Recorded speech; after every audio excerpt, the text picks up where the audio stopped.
आपको माइटोसिस पढ़ाऊंगी और इसके बारे में बताऊंगी।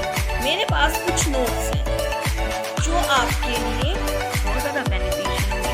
आप चाहो तो इनका स्क्रीनशॉट ले सकते हो और आप अगर इनको जैसे मैंने लिखे हैं वैसे याद करोगे तो आपके एग्जाम में बिल्कुल मार्क्स छूट जाएंगे। नाउ मैं अभी से शुरू कर दूँगी डायरेक्ट ऑफ सेल साइकिल। अब सेल साइकिल होती क्या है? A cell under all circumstances divides continuously।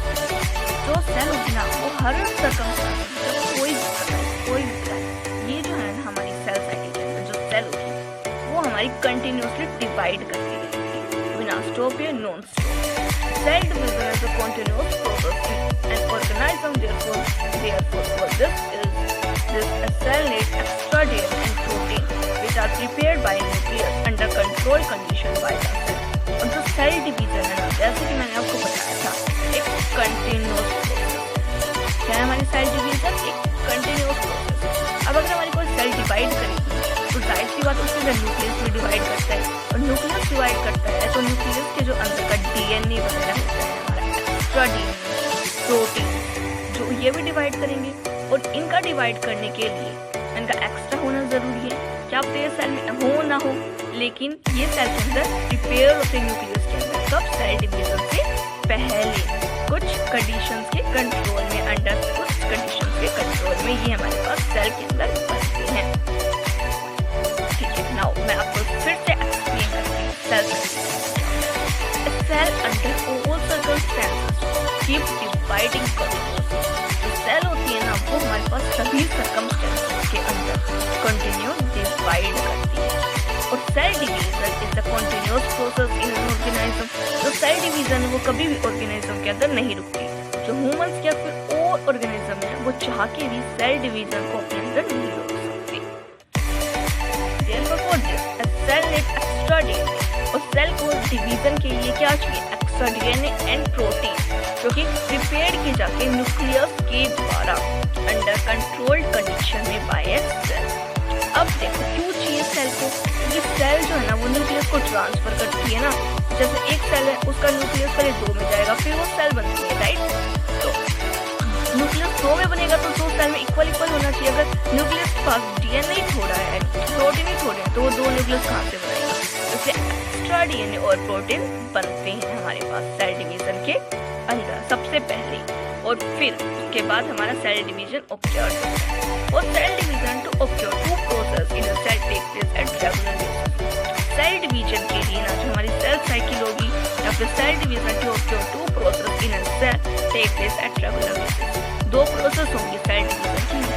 एक हमारे पास इंटरफेस होगा, एक हमारे पास डिवीजन फेज बोल दो, माइटोसिस बोल दो, एफ फेज बोल दो। हमारे पास ये 2 फेज कर सकते हैं। कौन से बताए मैंने भी? हमारे पास इंटरफेस और हमारे पास डिवीजन फेज। इंटरफेस कौन सा होता है? Non division phase. इंटरफेस के अंदर कोई डिवीजन ऑक्योर्स नहीं होता। इसके अंदर ओनली प्रिपरेशंस की जाती है सेल डिवीजन के लिए। क्या किया जाता है? इंटरफेस के अंदर ओनली प्रिपरेशन की जाती है। और जो डिवीजन फेज होता है और माइटोसिस होता है या फिर एम फेज इसके अंदर हमारा डिवीजन होता है। जैसे कि यहाँ लिखा है डिवीजन फेज और ये हमारा नॉन डिवीजन फेज है। नाउ अब हम शुरुआत करते हैं किससे? इंटरफेस से। जैसा कि बोला था इंटरफेस के अंदर क्या होता है? During interphase the chromosomes are unfold long and distributed evenly। they do not get strained properly and therefore remain invisible। जो क्रोमोसोम्स है ना वो हमारी अनकोइल्ड रहती है। कोयली में तो ऐसा होता है ना लेकिन जो इंटरफेस होता है ना उसके अंदर जो क्रोमोसोम्स है ना वो हमारे अनकोइल्ड रहते हैं, ऐसे ही पड़े रहते हैं, लंबे होते हैं एंड देयरफॉर इनविजिबल, वो हमें दिखते नहीं है। और chromosome duplication and replication DNA and protein are synthesised in this stage. यानी कि क्रोमोसोम का रेप्लिकेशन होगा, क्रोमोसोम का डुप्लीकेशन होगा यानी कि डबल बनेंगे और रेप्लिकेट भी करेंगे। इसीलिए इंटरफेस के अंदर डीएनए एंड प्रोटीन बनते हैं। This is the longest phase of cell cycle. जो हमारी सेल साइकिल होगी ना उसके अंदर जो इंटरफेस है ना वो सबसे लंबा चौड़ा होता है। ये जो है ना ये हमारा कितना % टाइम लेता है? 90% टाइम लेता पूरी सेल साइकिल का, और जो बच गया 10% वो हमारा कौन लेगा, एम यानी कि डिविजनल फेज लेगा। यानी कि जैसा कि आपको पता था लॉन्गेस्ट फेज है, ये कुछ कितना सारा टाइम लिया 90%, और जो 10% बचा वो किसके लिए छोड़ दिया, हमारे एम अब आगे चलते हैं। Then there is a difference between the nucleus and cytoplasmic mass. अब जब हमारे अंदर न्यूक्लियस है और साइटोप्लाज्म का मास है, उसके अंदर डिफरेंस आ जाता है, और इन अदर वर्ड जो हमारे पास पीएन रेशियो होती है, यानी कि साइटोप्लाज्म अपॉन में न्यूक्लियस की रेशियो, उसके अंदर चेंज आ जाता है। तो सेल स्टार्ट करती है प्रिपेयरिंग किसके लिए, सेल डिवीजन के लिए। अगर हमारे पास पीएन रेशियो के अंदर डिफरेंस नहीं आता तो सेल हमारी प्रिपरेशन नहीं करेगी सेल डिवीजन, और अगर हमारे पास पीएन रेशियो के अंदर डिफरेंस आ जाता है तो हमारी जो सेल है वो प्रिपरेशन करती है सेल डिवीजन के लिए। अब जो हमारे पास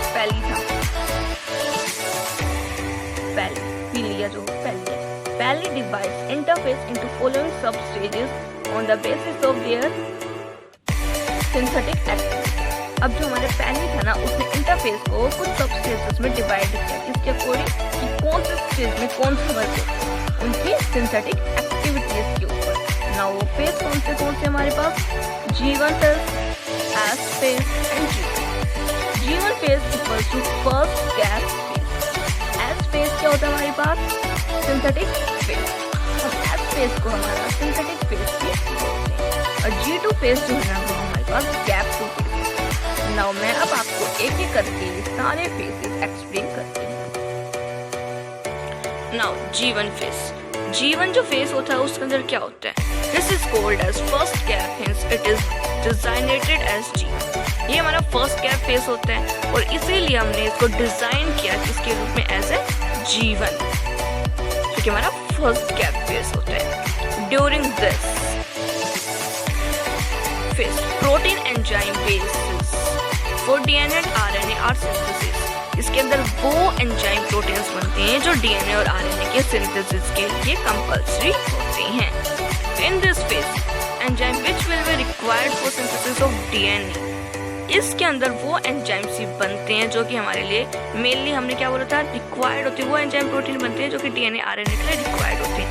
मेनली वो सिंथेसिस होते हैं एंजाइम जो कि डीएनए के लिए जरूरी होते हैं, क्योंकि जो डीएनए है वो हमारा एस फेज में सिंथेसिस होता है, और इसके अंदर वो एंजाइम्स प्रोटीन बनते हैं जो हमारे डीएनए के लिए जरूरी होते हैं, जो हमारे डीएनए को बनाने में हेल्प करते हैं ड्यूरिंग एस फेज के अंदर, और उनको स्टोर कराते हैं। In this phase chromosomes are long thread like coiled and strain पेरीलेस। जो क्रोमोसोम्स होते हैं ना G1 फेज के अंदर, वो क्या होते हैं, हमारे क्रोमोसोम्स लंबे होते हैं, थ्रेड लाइक स्ट्रक्चर्स के होते हैं, और हमारे पास कोइलिंग हो जाती है इनकी।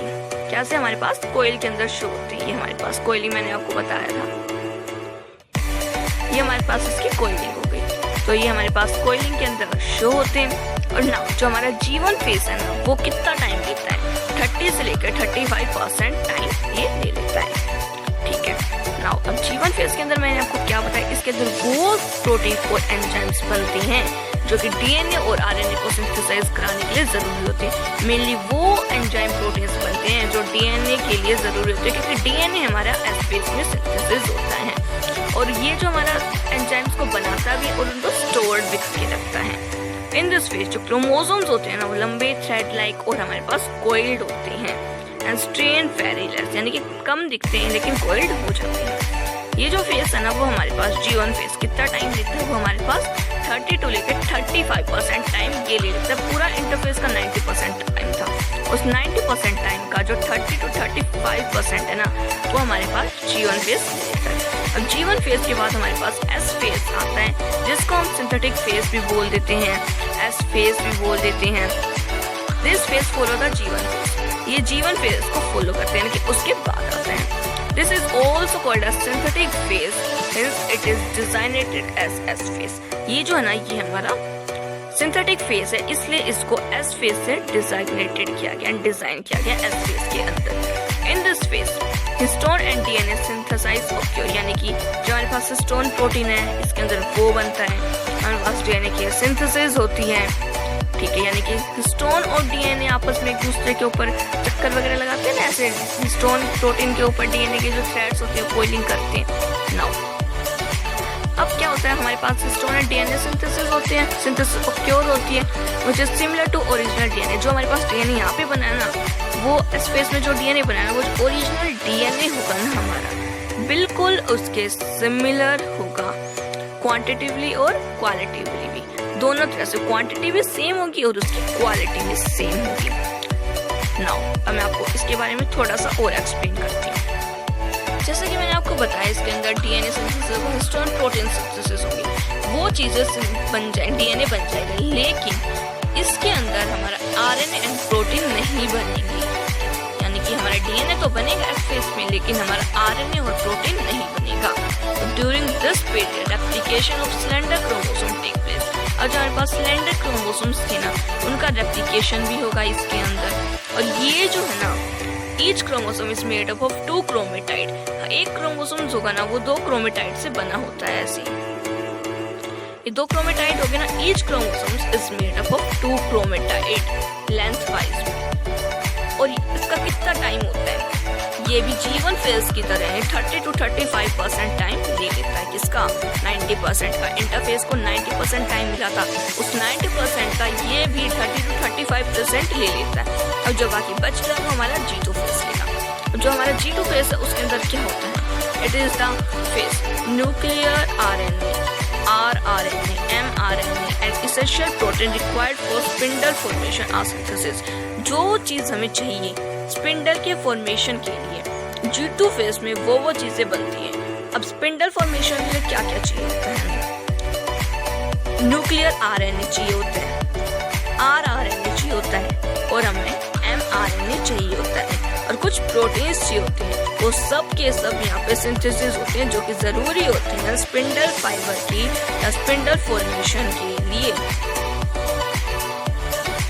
और इसमें टाइम कितना लगता है, 10 to 20%। In this phase cell prepare for cell division, यानी कि इस फेज के अंदर जो हमारी सेल है ना, वो हमारी प्रिपेयर करती है सेल डिवीजन के लिए by the cell cycle in root tip of VC faba. अब मैं आपको दिखाता हूँ, क्या ये सेल साइकिल है in root tip of VC faba के अंदर। अब ये हमारा G1 फेज है, ये हमारा S फेज है, ये हमारा G2 फेज है, ये तीनों हमारे इंटरफेस के अंदर आते हैं।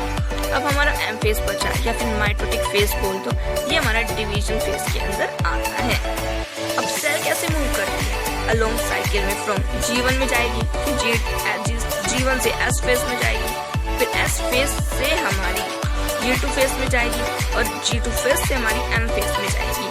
इस टाइप से हमारी जो सेल है वो G1 फेज से M फेज तक जाती है, और सेल डिवीजन हमारे पास ऑकर्स होता है। नाउ अब हम शुरुआत करते हैं माइटोसिस से, लेकिन उससे पहले एक बात और, after M phase total sale enter next. जब हमारे पास M फेज कंप्लीट हो जाता है, तो जो हमारी टोटल सेल बनती है लास्ट में, वो टोटल सेल हमारे नेक्स्ट सेल डिवीजन साइकिल में एंटर कर जाती है। नाउ अब हम माइटोसिस पढ़ते हैं, शुरुआत करते हैं अब हम माइटोसिस। पहले मैं आपको माइटोसिस का कुछ बेसिक बताती हूँ, उसके बाद हम उसके अंदर जो प्रोसेस होती है, जो स्टेजेस होते हैं, सारा काम था करेंगे। लेकिन पहले आपको माइटोसिस का बेसिक जानना बहुत ज़्यादा कंपल्सरी है। During mitosis exact application of parent cell occur, यानी कि माइटोसिस के अंदर जो पेरेंट सेल है ना, उसकी एग्जैक्ट सिमिलर डॉटर सेल बनती है हमारे पास। ठीक है बच्चों, ठीक है। Now it is followed by cell division into 2 daughter cell, और ये जो हमारी पेरेंट सेल है उसके अंदर सेल डिवीजन होगा, 2 डॉटर सेल हमारे पास बनेंगे जो कि एग्जैक्ट सिमिलर होंगे इसके पेरेंट की। The progeny formed after division of cell are exactly similar to the parent, यानी कि जो डिवीजन के बाद जो प्रोजेनी हमारे पास फॉर्म हुई है, वो जो हमारा पेरेंट सेल है बिल्कुल उसके आइडेंटिकल होगी और उसके बिल्कुल सिमिलर होगी। और क्या कंटेन करेगी, आइडेंटिकल नंबर ऑफ क्रोमोसोम्स। जितने पेरेंट सेल में क्रोमोसोम्स थे, उतने ही हमारी जो डॉटर सेल होगी उसके अंदर हमारे पास क्रोमोसोम्स होंगे, बिल्कुल आइडेंटिकल नंबर में। This phase is called as M phase and come after G2 phase. Mitosis को M फेज भी बोलते हैं, हमारा G2 फेज के बाद आता है। This divided into nuclear division phase and cytoplasm division phase. इस फेज के अंदर हमारा न्यूक्लियस भी डिवाइड होता है, हमारा साइटोप्लाज्म भी डिवाइड होता है, यानी कि इसके अंदर डिवीजन्स होता है। In organism mitotic division take place in the following cell. Organisms के अंदर माइटोटिक डिवीजन कौन सी सेल्स में होता है, अब हम आपको उसके बारे में बताते हैं। वेजिटेटिव सेल्स के अंदर माइटोसिस हो सकती है, माइटोटिक डिवीजन हो सकता है। जेनेटिव सेल के अंदर होता है, स्पोर के अंदर होता है, ड्यूरिंग जर्मिनेशन के अंदर, जाइगोट के अंदर होता है। अब जो जाइगोट बन चुका ना, उसके अंदर माइटोसिस ही होगा, फिर वो आगे डेवलप करेगा, हमारा कहीं ब्लास्टुला बनेगा, कहीं ब्लास्टुला बनेगा, कहीं कुछ बनेगा, कहीं कुछ बनेगा। लेकिन जाइगोट जब बन जाता है उसके बाद उसके अंदर माइटोसिस हमारा शुरू होता है। एम्ब्रो ड्यूरिंग इट डेवलपमेंट, एम्ब्रो के अंदर भी हमारी माइटोसिस होगी जब वो डेवलपमेंट करेगा। माइटोसिस जो होते हैं ना, वो 2 स्टेजेस में ऑक्योर्स होती है, तो कैरोकाइनेसिस और एक साइटोकाइनेसिस। साइटोकाइनेसिस में डिवीजन ऑफ साइटोप्लाज्म होता है और कैरोकाइनेसिस में डिवीजन ऑफ न्यूक्लियस होता है। तो हम यहाँ पे कैरोकाइनेसिस से शुरू करते हैं। कैरोकाइनेसिस डिवाइड इनटू फॉलोइंग स्टेजेस। जो कैरोकाइनेसिस है वो हमारे पास फॉलोइंग स्टेजेस के अंदर डिवाइड हो रखी है, लेकिन उससे पहले हम कैरोकाइनेसिस की थोड़ी बहुत डेफिनेशंस वगैरह के ऊपर फोकस कर लेते हैं। नाउ मैं आपको कुछ बताती हूँ। This is an intranuclear division in which spindle formations occur. ये जो है ना हमारे पास इंट्रान्यूक्लियर डिवीजन है, इसके अंदर न्यूक्लियस का डिवीजन होता है। In which spindle formations occur, spindle formations occurs होती है, क्रोमोसोम स्प्लिट होते हैं and enter the 2 newly formed daughter nuclei, और 2 newly formed daughter nuclei इसके अंदर बनते हैं। The name Karokinesis for the division of nucleus was coined by Moore in 1941. It is divided into following stages: prophase, metaphase, anaphase and telophase. सबसे पहले हम शुरुआत करते हैं, हमारे पास यहाँ पे जो है prophase.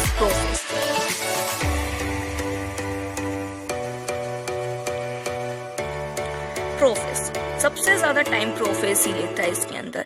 Chromosome start appearing clearly, its characterized feature of prophase. इसके अंदर जो क्रोमोसोम्स है ना, वो हमारे पास क्लियरली अपीयर होने लग जाते हैं, जैसा कि आप ये डायग्राम्स हैं, इन डायग्राम्स में अच्छे से देख पाएंगे। ये जो क्रोमोसोम्स आपको दिख रहे हैं क्लियरली अपीयर्स होते हैं हमारे पास।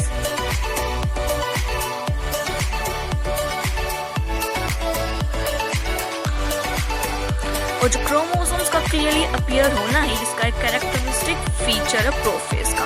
इन this stage due to dehydration which occurs in chromatin network, इसके अंदर डिहाइड्रेशन ऑक्योर्स होगी, जिसके कारण जो क्रोमेटिन नेटवर्क है with the help of ATP enzyme topoisomerase the chromosomes gradually become thick. जो क्रोमोसोम्स है ना, डिहाइड्रेशन के कारण हमारे थिक हो जाएंगे, कोल्ड, स्मॉलर एंड क्लियर। ये कोइल्ड होंगी, जो आपको कोइलिंग दिख रही है, स्मॉल कोइलिंग है इनके अंदर, और ये हमें बिल्कुल क्लियरली अपीयर होंगी। ये जो हमारी ये सेल वॉल है, ये आउटर, ये हमारी सेल मेम्ब्रेन है, ये हमारा साइटोप्लाज्म है, ये हमारा न्यूक्लियस मेम्ब्रेन है, ये हमारा क्रोमेटिन नेटवर्क है, और ये जो हमारी ये क्रोमोसोम्स है। नाउ अब हम मेटाफेज देखते हैं, मेटाफेज के अंदर क्या होता है क्या नहीं होता है। मेटाफेज को शुरू करने से पहले कुछ प्रोफेज के कैरेक्टर्स देखते हैं। अब प्रोफेज के अंदर होता क्या है, न्यूक्लियर मेम्ब्रेन डिसअपियर, जो हमारे न्यूक्लियर मेम्ब्रेन है वो डिसअपियर हो जाती है, nucleolus start reducing and later disappear, जो हमारा न्यूक्लियस देख लो रिड्यूस होने लग रहा है और लास्टली हमारा डिसअपियर होगा। अब इसके अंदर formation of spindle fibres, sister chromatid remain attached to centromere and this is the position where the two chromatide now get attached to spindles or wheels। जो हमारे पास कोइलिंग 2 टाइप की होती है हमारे पास प्रोफेज के अंदर। एक तो हमारे पास मेजर कोइलिंग होती है और एक हमारे पास माइनर कोइलिंग होती है। मेजर कोइलिंग तो हमारी डिटरमाइंस कराती है डायमीटर, और जो माइनर कोइलिंग्स होती हैं वो हमें लेंथ बताती होता है क्रोमोसोम्स की। नाउ अब हम मेटाफेज को शुरू करते हैं। Metaphase in this phase nuclear membrane and nucleolus, जो हमारे पास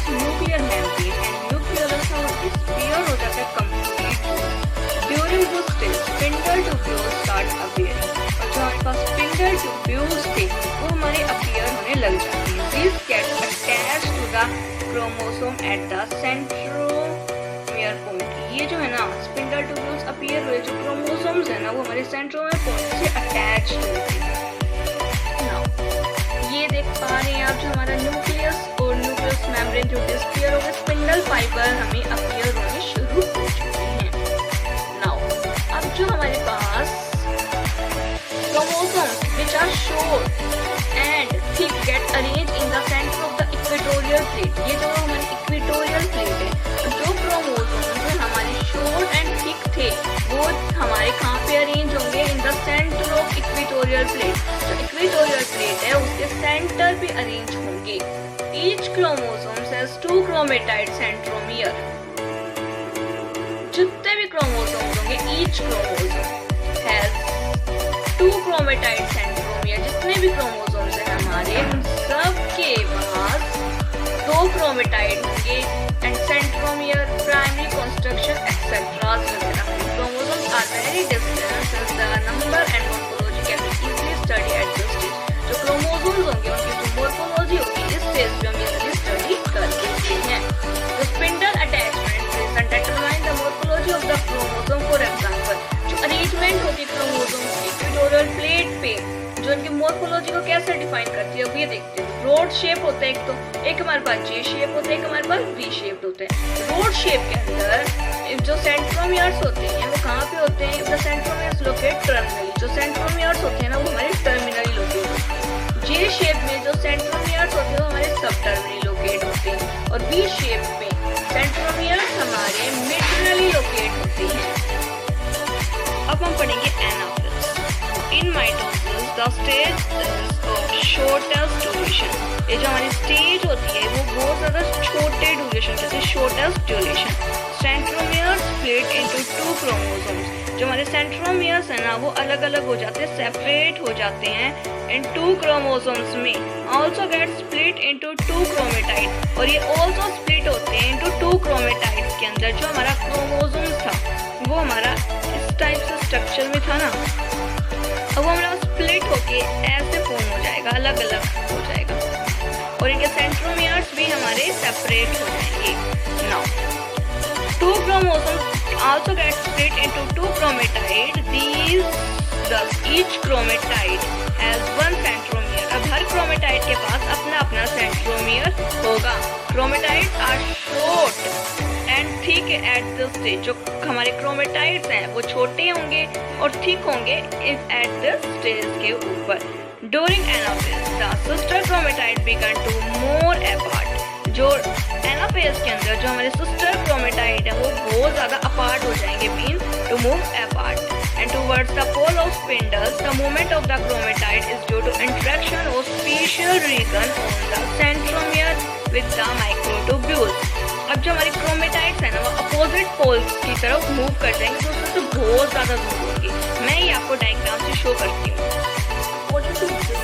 क्रोमेटाइड्स हैं वो हमारे अपोजिट पोल्स से मूव कर चुके हैं, दूसरे बहुत ज़्यादा दूर है। ये देख रहे हैं आप, separation of chromatid splitting at centromere. इनके सेंट्रोमियर पहले सेपरेट हुए हैं आपस में और फिर ये बहुत ज़्यादा एक दूसरे से दूर मूव कर गए, या अपोजिट पोल्स पे मूव कर गए।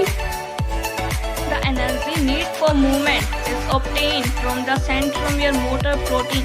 जो एनर्जी चाहिए होती है इनकी मूवमेंट के लिए कहाँ से ऑब्टेन की जाती है? Centromere motor proteins and hydrolysis of ATP. Hydrolysis of ATP और सेंट्रोमियर मोटर प्रोटीन से एनर्जी ली जाती है इनके मूवमेंट के लिए। और chromosomes are designated as follows. सबसे पहले हमारा टिलोसेंट्रिक, सब टिलोसेंट्रिक, सब मेटासेंट्रिक, मेटासेंट्रिक। टिलोसेंट्रिक के अंदर दिस इज आई और रोड शेप्ड। सब टिलोसेंट्रिक के अंदर this appear as a J shaped. Sub metacentric this appear as L shaped. Telophase के अंदर क्या था? This stage of mitosis start only when the chromosome have reached the pole. ये stage कब शुरू होगी? जब हमारे जो क्रोमोसोम्स हैं वो पोल्स के ऊपर पहुंच जाएंगे। The number of chromosomes is same as it was in prophase. Chromosomes get surrounded by nuclear membrane. अब इनको ना क्रोमोसोम्स को न्यूक्लियर मेम्ब्रेन सराउंड कर लेगी। Nucleolus appear and spindle fibre disappear. जो हमारे न्यूक्लियोलस है वो हमारे अपीयर होंगे अच्छे से, और जो स्पिंडल फाइबर है वो हमारे डिसअपीयर हो जाएंगे। Uncoiling of chromosomes and rehydration start. अब जो हमारे क्रोमोसोम्स थे वो हमारे अनकॉइल होने शुरू हो जाएंगे, और जो रीहाइड्रेशन थी हमारी वो हमारी स्टार्ट हो जाएगी। नाउ मैं आपको एग्जांपल से बताती हूँ। जो हमारी ओनियन है उसके अंदर प्रोफेज जो है ना वो हमारे कितने मिनट का होता है, 71 मिनट। और जो हमारा मेटाफेज है उसके अंदर जो हमारा मेटाफेज, ओनियन के अंदर जो मेटाफेज है वो हमारी 6.5 मिनट का होता है, और एनाफेज हमारा 2.4 मिनट का होता है, टेलोफेज हमारा 3.8 मिनट का होता है। जो हमारी पी है यानी कि हमारी जो मटर है उसके अंदर prophase 78, metaphase 14.4, anaphase 4.2 and telophase 13.2। Now अब हम साइटोकाइनेस शुरू करते हैं। Cytokinesis after nuclear division in late telophase stage, process of cytokinesis start. Cytokinesis का मीनिंग है डिवीजन ऑफ सेल, यानी कि जो सेल डिवीजन है ना वो यहाँ पे साइटोप्लाज्म का डिवीजन अच्छे से पूरा सेल डिवीजन यहाँ पे ओकर हो जाता है। Result in the formation of 2 identical cell, और इसके रिजल्ट से 2 आइडेंटिकल सेल हमारे पास बनती है। अब माइटोसिस की इम्पोर्टेंस क्या थी? It is important for maintenance of tissue. It is essential for body building. It helps in repairing the damaged tissue. जो हमारी कॉलोनीज वगैरह होती है ना वो प्रोड्यूस की जाती हैं by the mitotic division. Now our mitosis is finished. Please subscribe, share and like.